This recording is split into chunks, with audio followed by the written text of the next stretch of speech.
finally I find, we were just chatting and she was telling me, yeah, I'm the one literally writing it and pushing it and talking with scientists.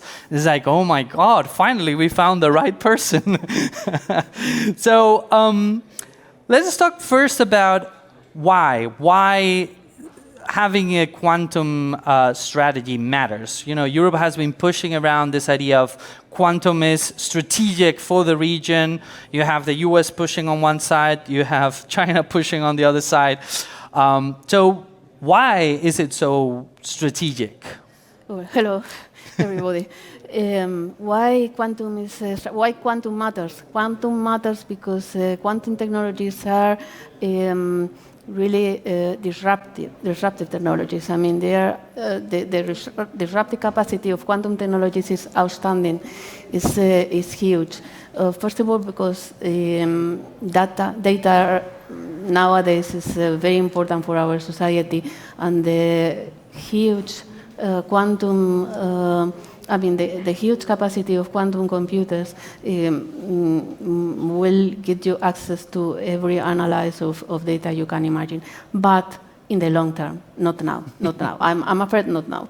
This is about the quantum, the capacity of quantum computing, but we not only have quantum computing in quantum technologies, we also have quantum communications.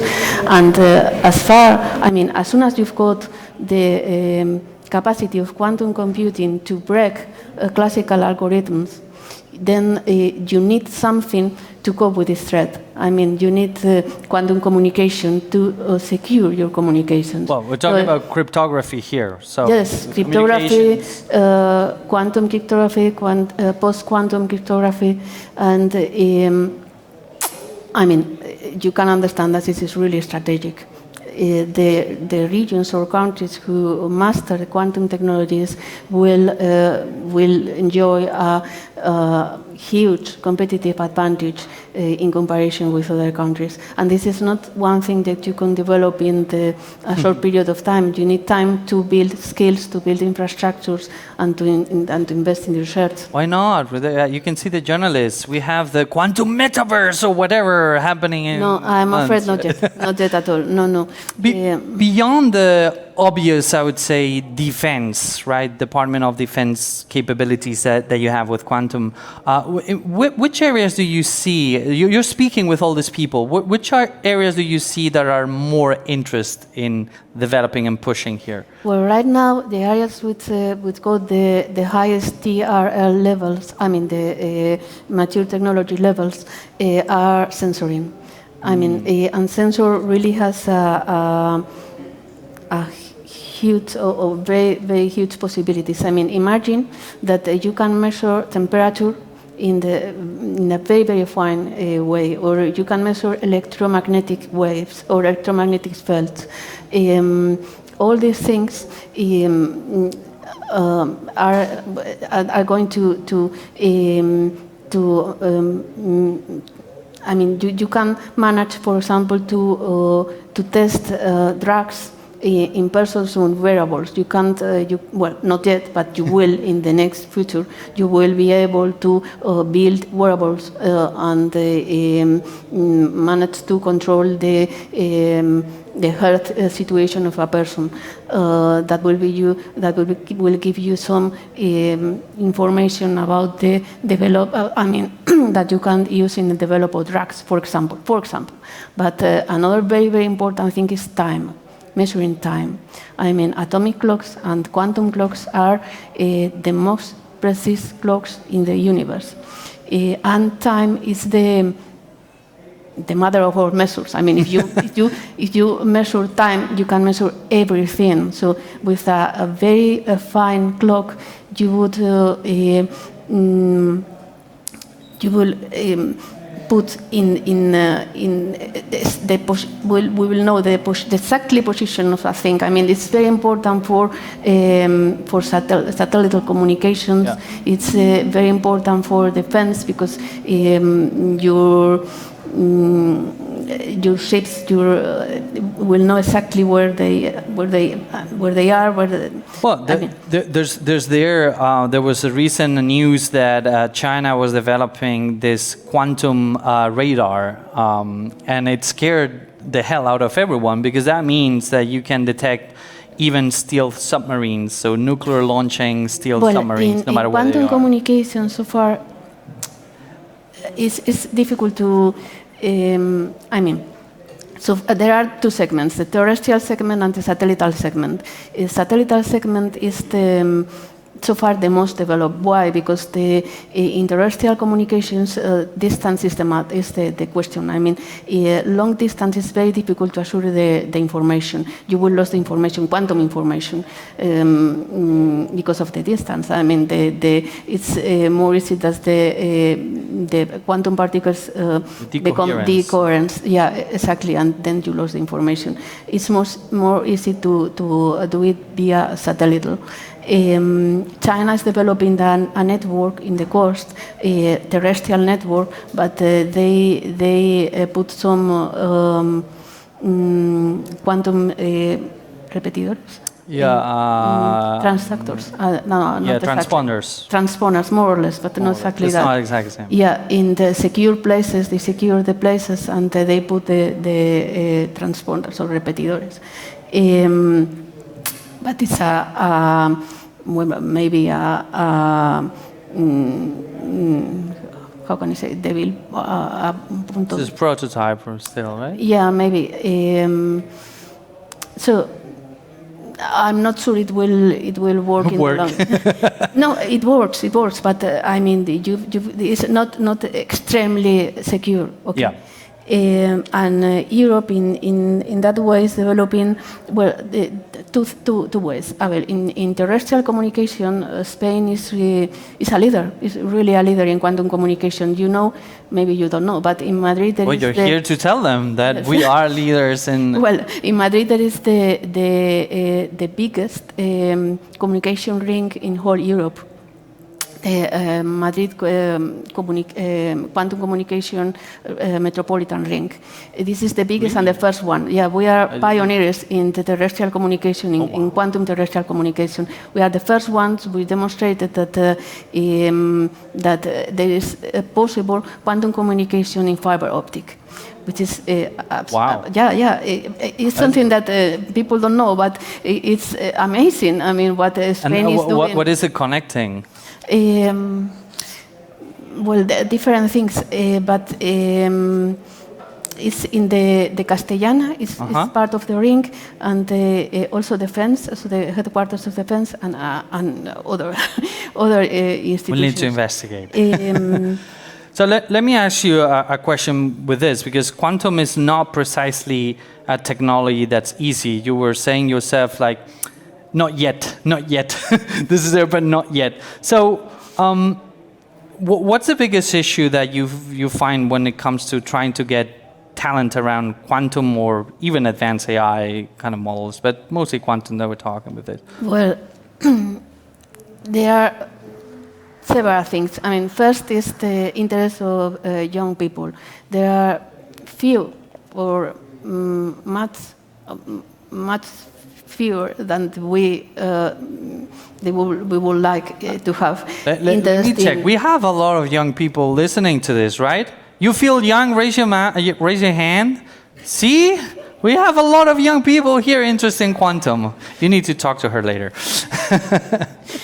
Well, thank you. I'm happy to hear that. But we need more people that pursue STEM career. That's the first thing. Well, the administration is thinking on helping all these things. I will tell you later. That's the first thing. Second thing is quantum is the relatively new subject. I mean, all of us had heard about quantum physics, but as a complementary subject for biology or for pharma, it's not so. It's very recent. Another idea is to introduce subjects related to quantum in other university studies, such as biology or physics, of course, but pharma, medicine. Why? Because one of the more important demands of the industry is a hybrid profile. I mean, a professional who knows about quantum, but also about, of course, about the sector, about banking, about finance, because quantum has the capacity to optimize every process, and that's industry, of course. And do you need to be, because there's always this feeling that it's complex, right? So if you add that subject in biology or medicine, for example, well, you get to know a little bit about that, but is that enough? Do you need to get a PhD in quantum to be able to work there? Well, first, you don't need a PhD to work in quantum. Okay, no, it's not good to know. But no, and I'll tell you. Last time I asked this question, I had someone from space technology, and I said, like, do you need to have a PhD to work in space tech? And they said, no, of course, no. And then it's like, so what do you have? Well, I have a PhD by NASA, and I have a PhD by Stanford. I'm like, Well, yeah, it's not my case. Feel confident. I promise you. You can guess it's not my case. Well, but. No, I mean, what was your question? Yeah, do you need a PhD to work? No, you don't need a PhD. No, it's not enough. It's not enough to have just an introduction in quantum to work in quantum, not at all. But at least it will, provide you maybe the interest to work in this issue, in this field, and there we try to offer.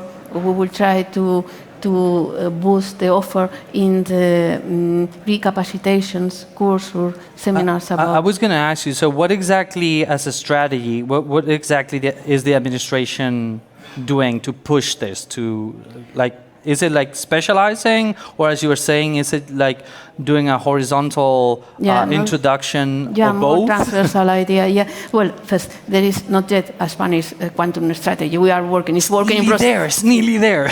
Nearly, yeah. Well, I hope. But several things. We are trying, as I told you, we are thinking on introducing digital and between them quantum contents in the secondary education, in bachillerato, in FP. Wow. We are trying to introduce, or we will boost university official studies in quantum, like kind of quantum scientific or quantum engineering. And also we will try to introduce subjects related with quantum in other studies, as I said, as the finance or biology. And if you ask me about how to retain or how to create a talent pool in quantum, it's also the most important thing is to provide environment. I mean, not only in the studies, but the infrastructures, the invest in research that will make interesting for this person to stay in Spain and to work in Spain.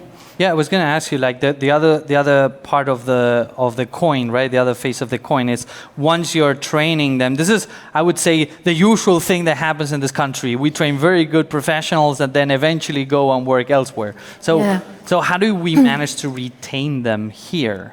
Well, I want to say beyond the weather. Not today, but yeah, no. I'm not speaking about the weather. No, but I'm speaking about people. There, as I said before, there is in Spain. There are in Spain very leaders groups in quantum, in quantum communications, in terrestrial communications. So, as I said, in fiber optic quantum communications, we are world leaders. We are world leaders in quantum software, and yes, we are world leaders in quantum software and in and middleware as well, because they are very joint at this stage of the development of the science. And also we are leaders in the quantum-inspired software, which is another one. What is that? You are going to ask me. I know. Well, you know that quantum computers are, with the speed of quantum computers are much more higher than normal computers, okay? But when we study how these computers go to the solution of a problem, we can have a guess how could we improve the classical computers. Yeah. I mean, the algorithms how much we is the use, improvement yeah, when and this we is what passed? we call inspired, software inspired in quantum. Yeah. And we are also leaders, world leaders in this. I'm going to be cheeky. Do we need to pour more money also? Of course. I mean, if we compare with the money which is investing our networks, I mean, UK or France or Germany, I'm just curious, if you had a magic wand and you could make money appear for the budget for quantum strategy, what would be your number? I can't say that. You can ask me that. No, but we had to take in account our current situation. I mean, we are not the UK, which published his second quantum strategy weeks ago, the second one, and it's investing thousands of millions of pounds in the strategy, and we are going to publish our first strategy, so it's not the same. So you can't compare. And connected to this, now we have this huge wave of AI pushed by ChatGPT, which is essentially draining talent from other fields. You were mentioning when you arrived here, it's like, well, some people are already talking about the nuclear winter for quantum. How do you see that happening? Is that for real? Do you think, is it having an impact on the talent that we have? Well, about the winter, quantum winter, maybe I could say it's already happening. I mean, the hype wave, all the talk about quantum computing and what we can do with that and so on is going a little bit down, yeah, because it's becoming more real, more adjusted to the reality, which is not in the science fiction. But about the drain of talent, I don't think so, because quantum is such a big field. I mean, you've got such a lot of different things. Different in quantum. skill sets, right? So that, no, I wouldn't say that. Perfect. Well, before my colleagues throw me something, we do need to make a break for lunch. So with this, thank you so much, Anna, for your time, for joining us. Please give her a fantastic applause.